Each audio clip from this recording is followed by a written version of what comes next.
Two. First, I want to introduce our first speaker, Johanna Ogden. She's a longtime community activist and independent regional historian based in Portland, Oregon. Her recent work focuses on Punjabi and largely Sikh settlers in Columbia River Basin and their involvement in the formation of the Ghadar Party in Astoria, Oregon, and the historical erasure of their presence and contributions. Her previous research has centered on domestic wartime issues in the Pacific Northwest, and her work has been supported by various Canadian and U.S. grants appearing in the Oregon Historical Quarterly and Michigan State University Press, and included in Western historical conferences and popular venues. She has a master's in history from UBC and a bachelor's from Portland State University in Oregon. Her paper is titled Social and Political Lives of Sikh Settlers Around Columbia River in Oregon from 1910 to 1920. Please welcome Johanna Ogden. Let's try this. Thank you to the generous organizers and to the many interesting presenters and to the people that came to hear all of this today. I'm going to focus on the mystery of these three slides. First is the Ghadar Memorial in the Punjab. Here is the Ghadar Memorial in San Francisco. And here's the Ghadar Memorial in Oregon. To unfold this riddle, I'll sketch the history of the Punjabi and mainly Sikh settlers. This is the region, the Columbia River.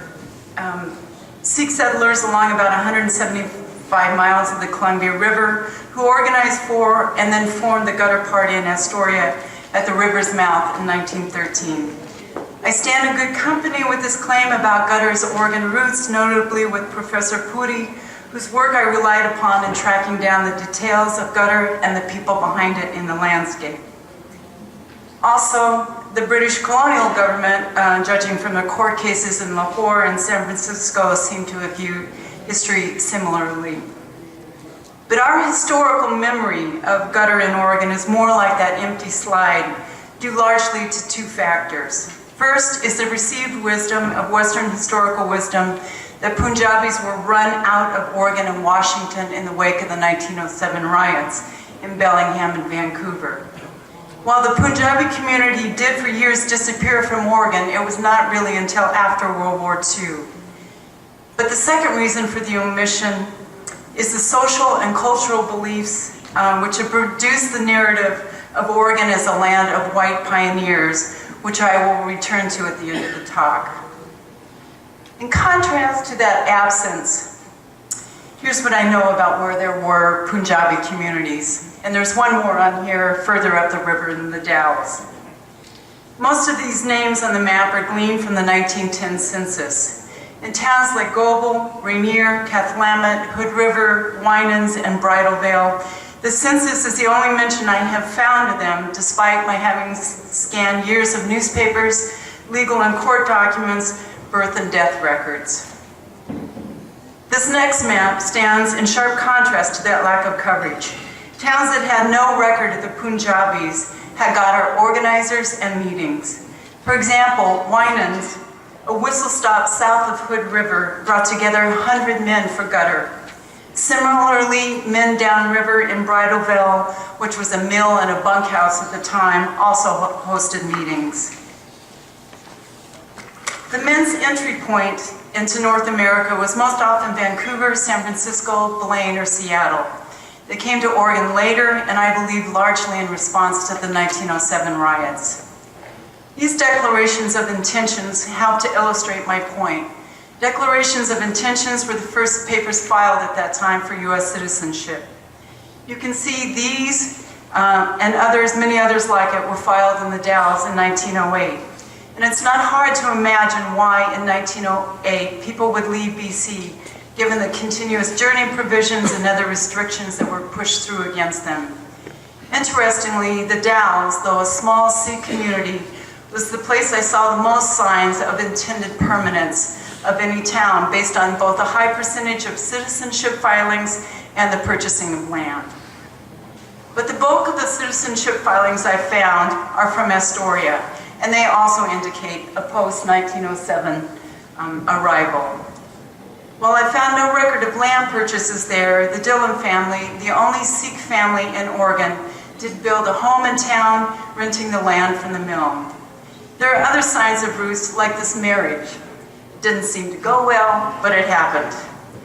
But more than anything, what is notable about Astoria is the Punjabi's presence in the town's newspapers, which carried many articles about them over the years, including about deaths and cremation, mill strikes, and sports coverage of wrestlers like Doden and Basanta Singh. Significantly, that press coverage included Gutter itself. In no other town in Oregon did Punjabis similarly inhabit the newspapers of the day, and I believe that is reflective of the degree of the Punjabis' acceptance in Astoria, though not without complication.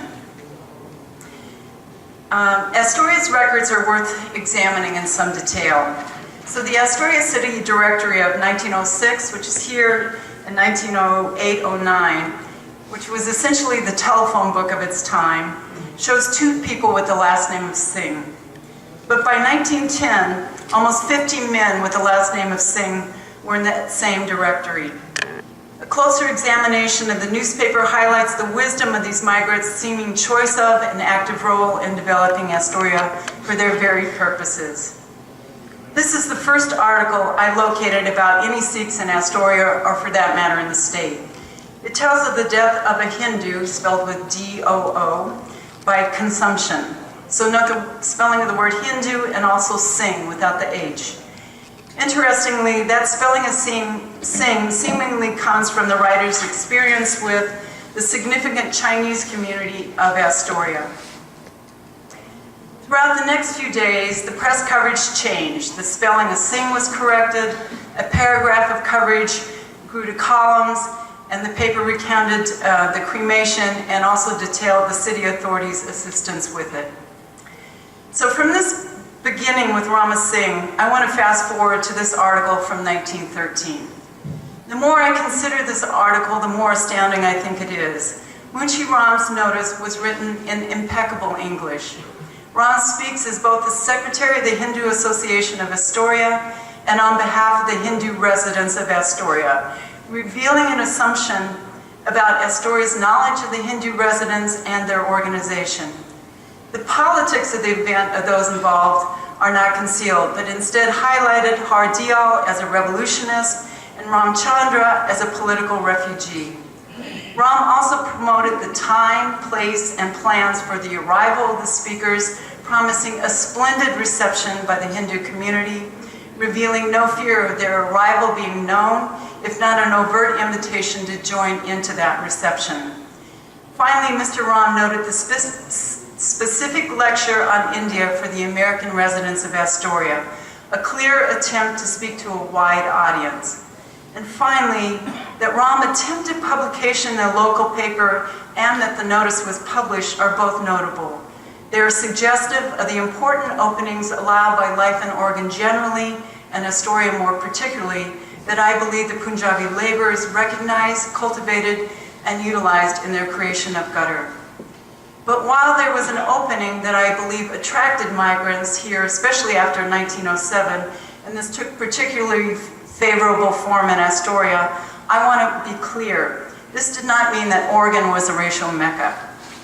Oregon was the first state admitted to the U.S. with an explicitly anti-Chinese constitution. Barred from citizenship, the Chinese were also explicitly excluded from both the right to vote, as were Negroes, mulattoes, and women, and from property ownership. Yet in the midst of virulent anti-Chinese violence in the American West in the late 1800s, Oregon's Chinese population increased, with Portland's Chinatown becoming second only to San Francisco. This seeming contradiction was due, historian Rosemary Wong argues, to 2 people. First, Matthew Dady, a key framer of the Oregon Constitution and its anti-Asian stance, was also a law and order judge concerned about vigilante violence, and he took very strong stands against it. The second person was Harvey Scott, the leading journalist and editor for 50 years of the Oregonian, the region's most important newspaper. And although Scott openly supported Oregon's Chinese Exclusion Act and opposed Chinese citizenship, he used his editorship to lobby against Oregonians' imitating the vigilante violence of Washington and California. Dady and Scott promoted the, quote, good sense of Oregon growing rich by utilizing Asian laborers driven out elsewhere, while also assuring their public that the Chinese or whomever else would depart once that work was done. It was a use them and lose them standpoint and gained considerable currency in Western Oregon.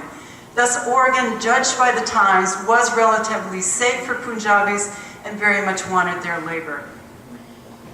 In addition to this general racial policy of especially Western Oregon, there were particular social and political features of Astoria that factored it into being the site of Gutter's launch. While not the only Oregon town without anti-Asian riots of any sort, Astoria was home to the largest Punjabi settlement in the state, numbering at least 100. Their staying power and development of political resistance is entwined with the history of the Chinese and Finnish communities of Astoria, communities, I believe, that shape Astoria's relative racial tolerance and its strong radical currents. The Punjabi community in Astoria was initially due to their recruitment for work at the Hammond Lumber Mill, which built boxes for the Columbia River's profitable salmon canning industry. And Astoria was the heart of that industry, reliant on Finnish fishermen, Chinese cannery crews, and international mill workers. Besides expanding local history, the Hume-Hammond Mill also diversified Astoria's labor force as described in this local historical account. The men of Hindu Alley were overwhelmingly single laboring men ranging in age from 19 to 50. Nearby was the Dillon family, Bakshi Singh Dillon, his wife Ratan, and their 4 children who attended the Alderbrook Public School. The community was primarily Sikh, but also included Hindus and Muslims. College student Bhagat Singh Thin worked summers in the Astoria lumber mill to pay for his fees at University of California at Berkeley, and later challenged U.S.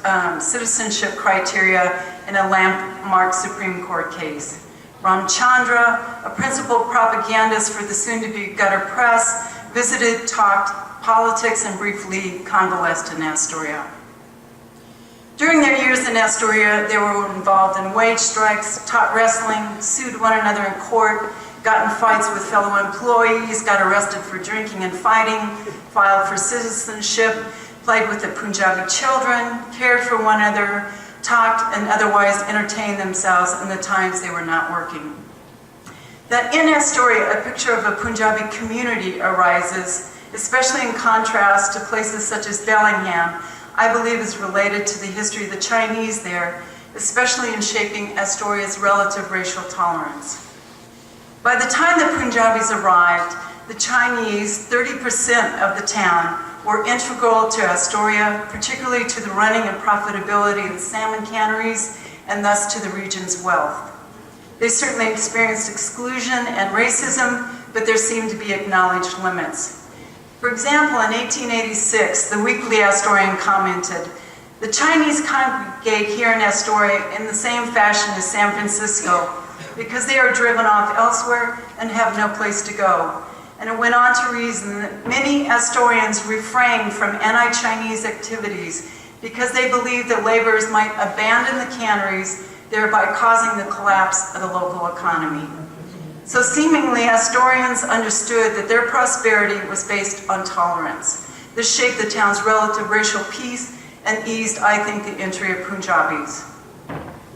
Life was not idyllic in Astoria. Racist and anti-immigrant justifications were used to argue for the Punjabis' expulsion from the mill, to cut their wages, or justify individual acts of violence.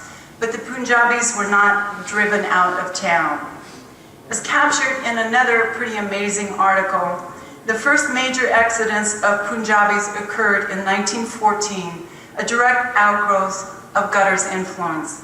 And it was finally the 1922 Hammond Mill fire that ended the Punjabi settlement there. But beyond simply developing as a community, Punjabis developed Astoria as a center of radicalism. Their ability to do this, I believe, is directly related to the broad community influence of and camaraderie with the Finns.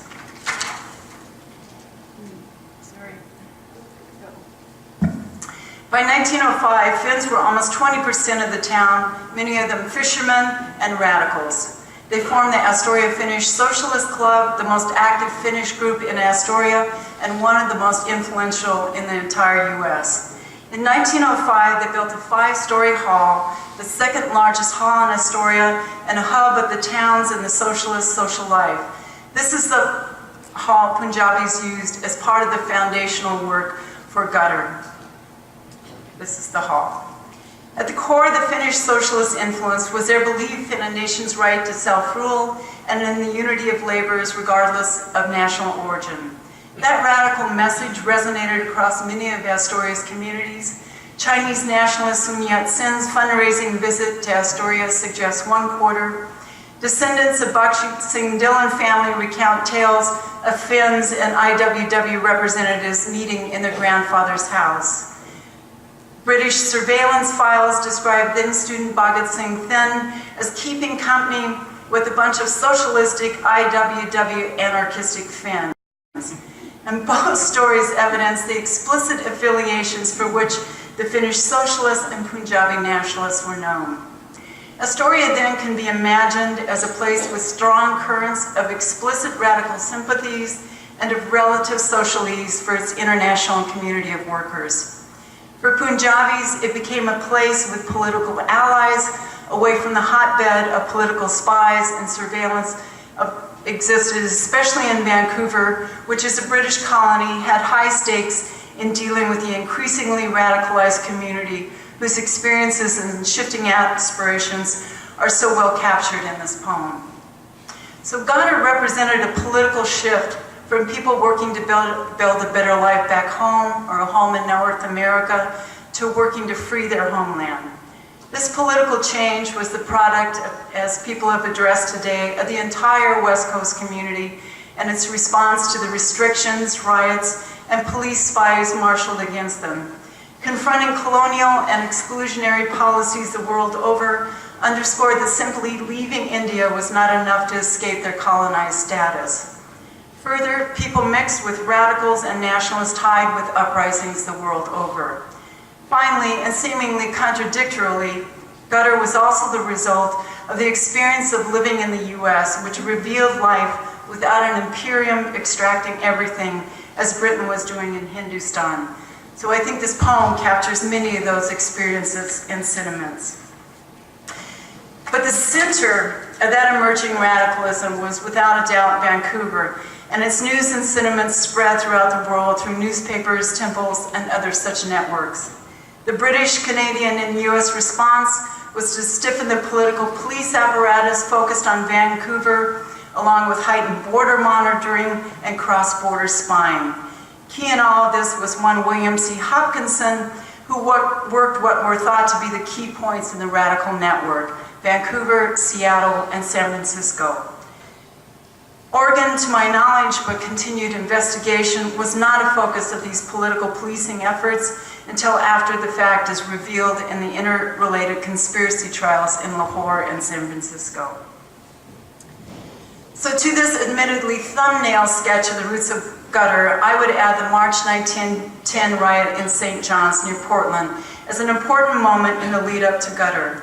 That riot, I believe, achieved two important things. First, it made clear that Oregon, formerly a haven and perhaps a pressure release valve, was not immune to the worst racial politics of the time.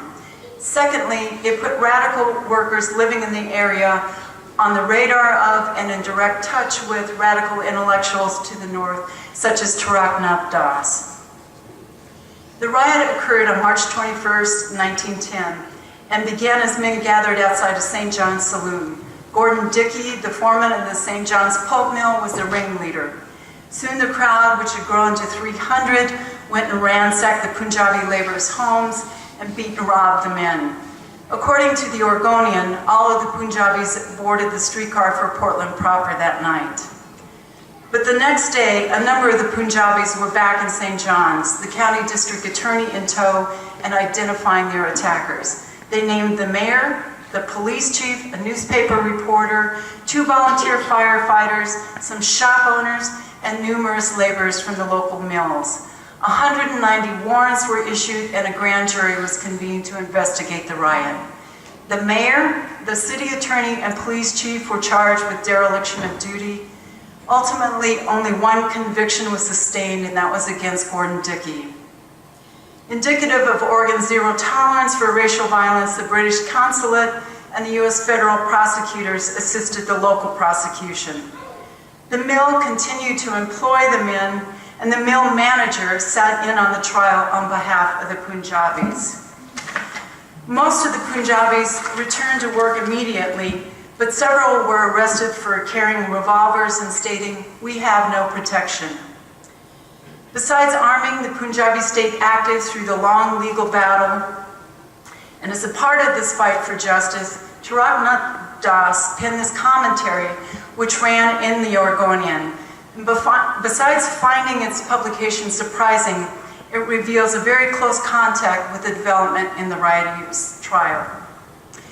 That Punjabis so insistently fought for justice is notable due both to its occurrence a few short years before Gutter's formation and to the involvement of two men, Sohan Singh Bhakna and Kanchi Ram, pivotal in Gutter's later formation and certainly Gutter heroes.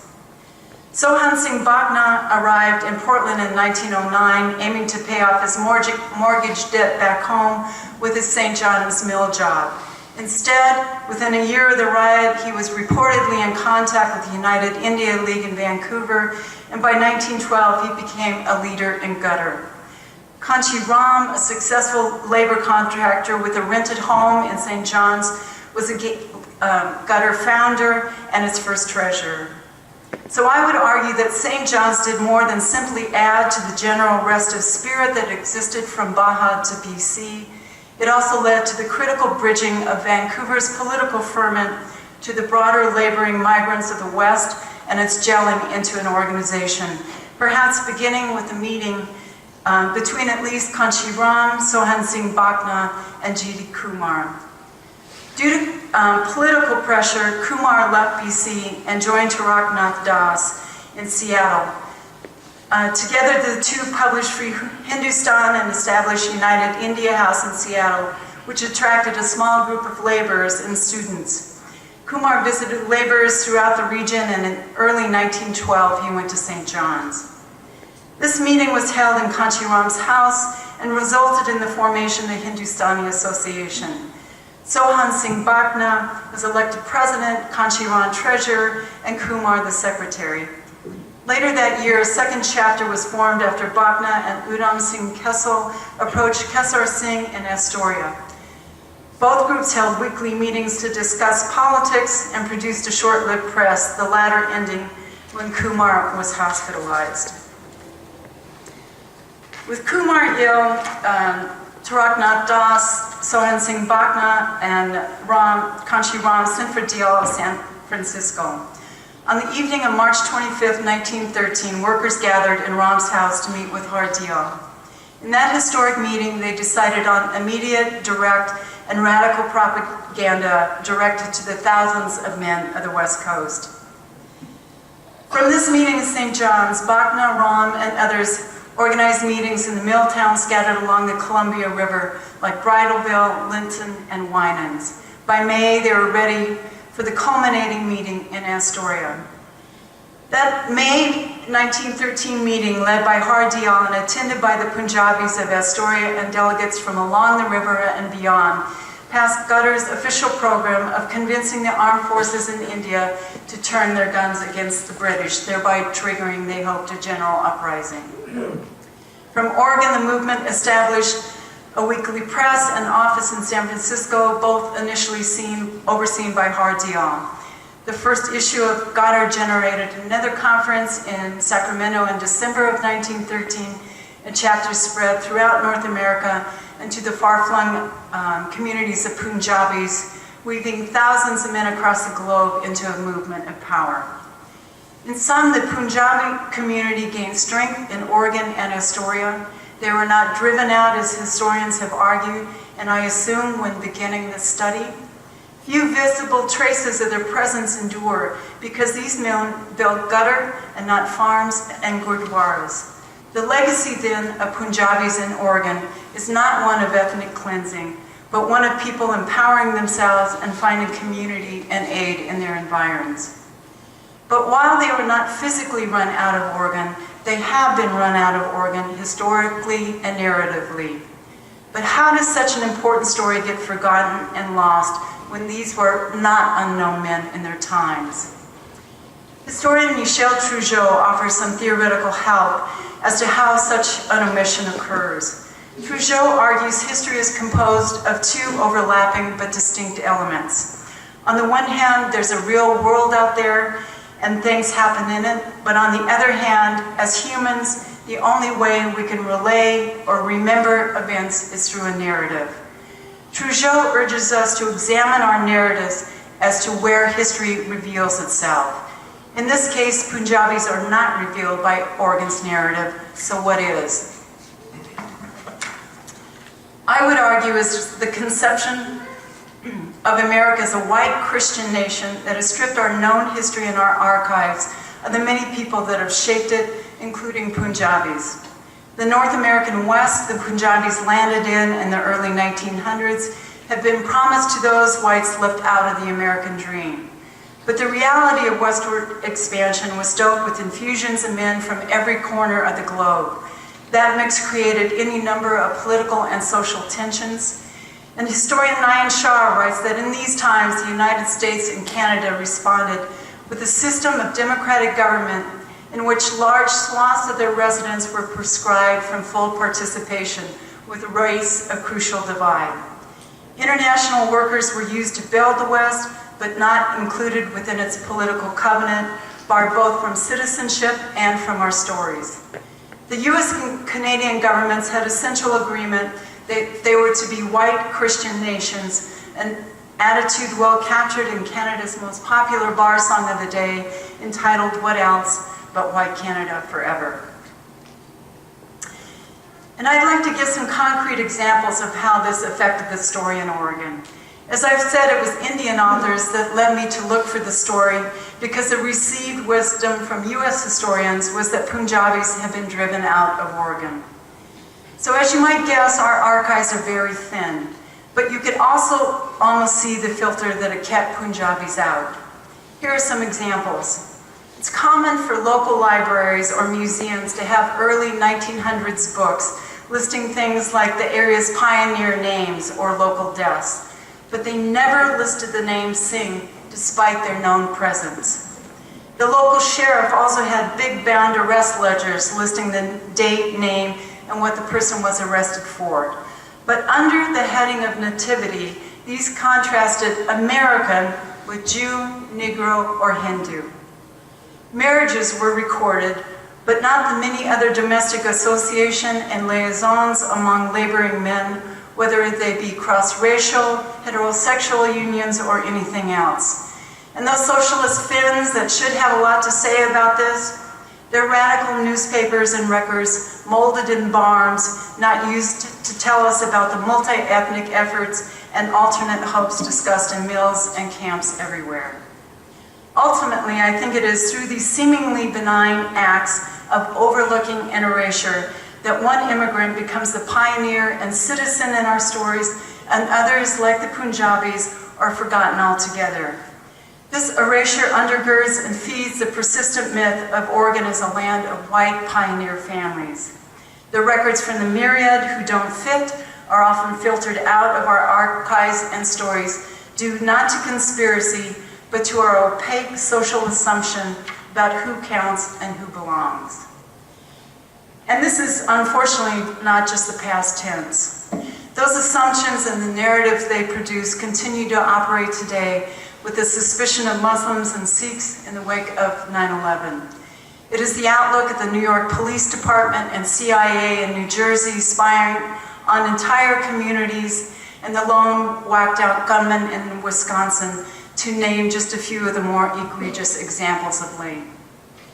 But as angry and worried as that makes me, I don't believe that's the only takeaway from this story.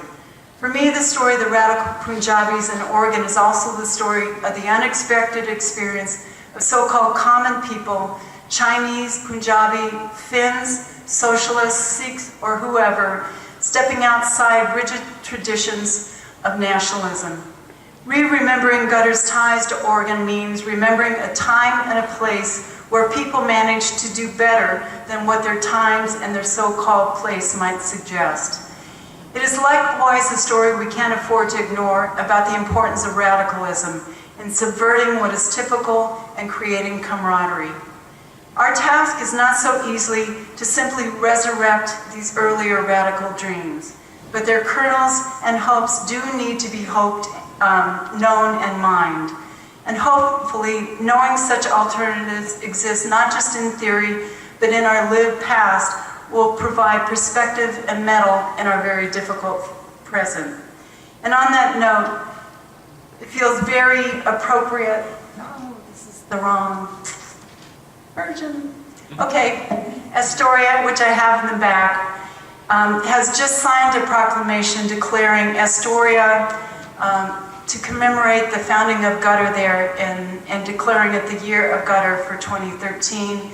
And we'll end with public events in October of this year, and I invite everyone to contribute and attend in whatever way that they can. So thank you very much.